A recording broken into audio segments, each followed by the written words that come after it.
Labor is one of the things that amounts to the amount that we spend to raise each batch of broiler. So in this video, I'll be sharing with you some tips, some tricks, some things that I do in order to reduce the amount of money that I spend on labor. I'm Chijindu Ryan.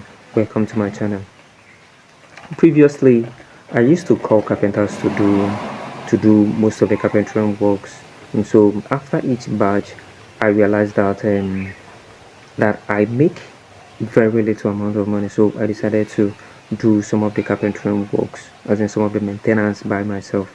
I usually do them by myself, like other things, setting up the brooder. I do them by myself. I don't buy all these brooder box or brooder box or anything. I don't call any carpenter. I do them myself. So then that one aside. Then secondly, I studied electrical engineering, and so all the electrical stuff I do them myself. Not just I studied electrical engineering, I practiced for some time before I ventured into poultry business.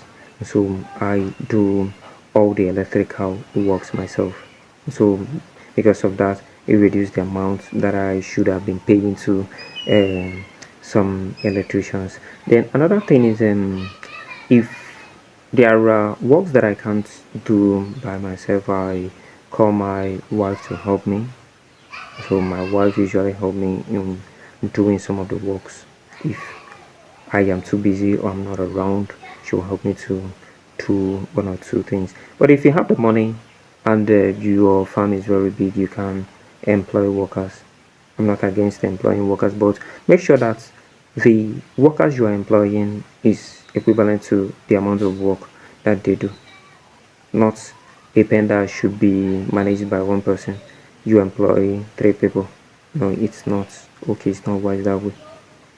I believe with these simple things that I've shared with you, I believe it will also help you to reduce the labor cost. Thank you. May God bless you.